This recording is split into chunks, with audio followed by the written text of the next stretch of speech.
I wanted to take a second to sketch out our Northern Virginia expansion plans, specifically how the lunches that we're reaching out to you to find out whether you're interested in participating in, how do they play into this whole thing? And sort of, let me start with the end in mind. The sort of big picture is that we want to have a presence, a network, a community in the different areas of Northern Virginia, a community of businesses, small business owners, entrepreneurs, sales professionals.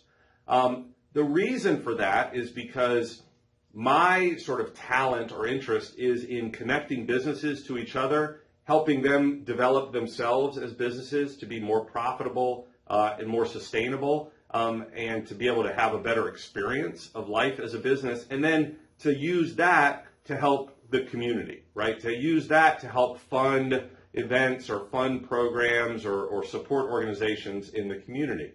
So our sort of path for that is, first, I schedule a sort of get to know you lunch, a small lunch. And this is just where I invite people who I think, based on research or referral, are connected with that community.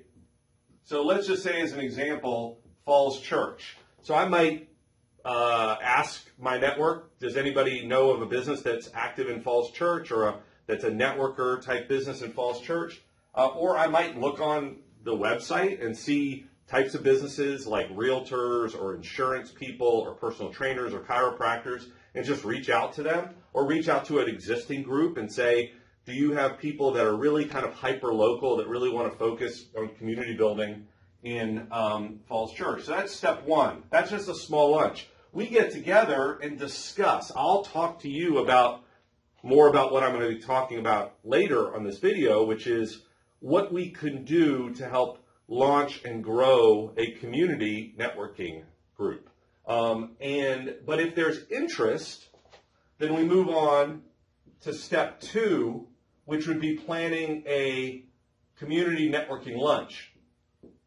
And we've done a few of those, and that is something where we then reach out to schools and reach out to community institutions like libraries, and we reach out to sports leagues, and we reach out to government officials, and we reach out to civic associations, and of course then we also reach out to the brick and mortar businesses and all of the other businesses, media, right? Now the goal here is to say, let's get together a bigger event, in the kind of 35, 50, 60, 75 person range.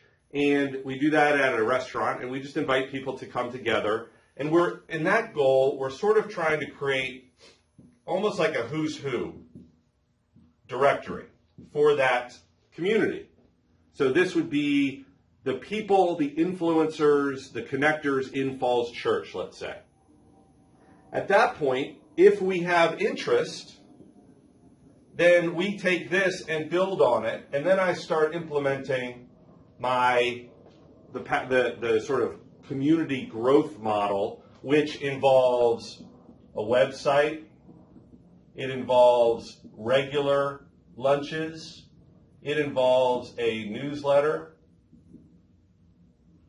it involves a business community, or I'm not business community, a business connector, where we help the businesses connect. And then it involves what I call big programs. And these are, big stands for business is good. And these are programs that, because of having support in that community, we can extend out to the community. So those are things like, we have online courses, we have a chess club, we have a student newspaper, we have a video series for teachers, we have competitions, we have support for neighborhood barbecues or street get to know your neighbor barbecues. But that's just all sorts of stuff that, because we've gone from here to here to here, there is ongoing support. Now, why would there be ongoing support? Because some of these people think that it's valuable to be in front of these people and then to be in front of parents on an ongoing, parents and neighbors on an ongoing basis. So when you get an invitation to a lunch, it's just lunch. It might be 2 people, it might be 3 people, it might be 5 people, but it's just lunch, and then we can get to know, and there may be 2, 3, 4 lunches before we see that there's enough interest to actually do a community networking lunch, because I'm investing in this. I'm investing in the outreach to promote that lunch. And then if there's interest here, typically that will lead to that. So that's the path if you're interested, if you want to know more about why am I getting an invitation to a lunch. Some of that we'll talk about here, but for the most part, I'm getting to know you, you're getting to know each other, and then we can evaluate whether it's important or whether it's profitable for you to take the next step. So thanks for watching.